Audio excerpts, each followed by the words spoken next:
Invité ce soir, Abderrahmane Djesnabay, le ministre tchadien des droits de l'homme et de la promotion des libertés. Il est de passage à Paris.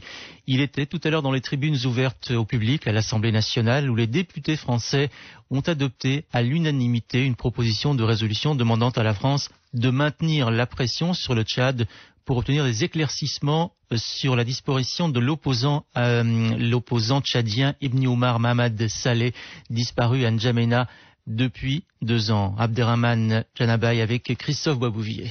Abderrahmane Djesnabay, bonjour.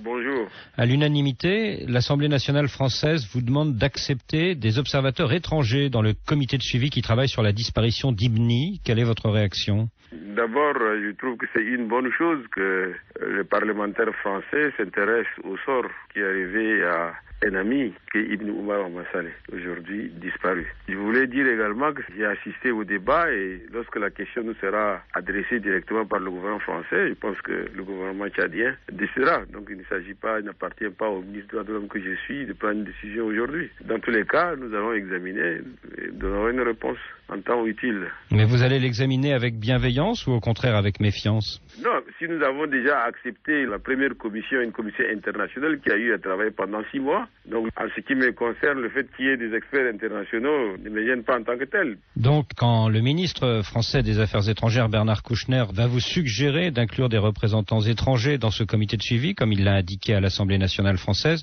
vous examinerez sa demande avec bienveillance, c'est ça ? Tout à fait, mais il ne m'appartient pas, le gouvernement décidera.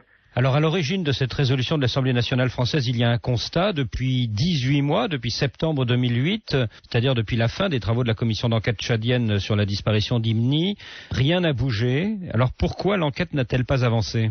Quand on dit rien n'a bougé, je crois que le ministre des Affaires étrangères français, M. Kouchner, a montré comment les choses ont bougé depuis. Aujourd'hui, l'affaire est en justice. Un juge d'instruction a été désigné, un pool judiciaire est en place. Des moyens conséquents ont été mis à la disposition de la justice. Les magistrats ont demandé 6 mois de plus. Je crois d'ici l'été, les choses vont être décidées. Je crois que les choses avancent. On ne peut pas dire que les choses n'avancent pas. Tout le monde a été entendu. Maintenant, il appartiendra au juge. Il pense que le dossier est suffisamment instruit de le clôturer et puis le proposer à la chambre d'accusation qui va passer au jugement. Donc on peut espérer un procès ? Bon, le procès est en vue. Je pense qu'il n'est de l'intérêt des personnes qu'il n'y ait pas procès. Vous n'allez pas enterrer le dossier ? Le dossier ne sera jamais enterré. Nous serons là. Et je pense que le gouvernement marque toute sa volonté pour que ce dossier aboutisse. Et l'affaire sera jugée au Tchad. Mais vous savez ce que disent les enfants d'Ibni, que la justice tchadienne est aux ordres, qu'ils n'ont aucune confiance en elle et que seule la justice internationale pourra faire la lumière sur la disparition de leur père.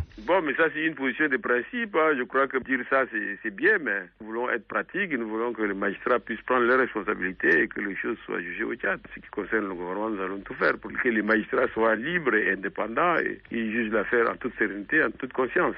Mais franchement, dans une affaire où l'armée tchadienne est impliquée, est-ce que la justice tchadienne peut être indépendante ? Il faut bien. Je crois que les magistrats, ils ont pris des décisions concernant des hauts responsables de l'armée déjà. Donc, je ne crois pas pourquoi, lorsqu'ils ont le soutien du gouvernement, qu'ils puissent avoir des craintes pour que cette justice ne soit pas rendue en toute indépendance. Abderrahmane Djesnabay, merci. Abderrahmane Djesnabay, ministre tchadien des droits de l'homme et de la promotion des libertés. Il répondait aux questions de Christophe Boisbouvier.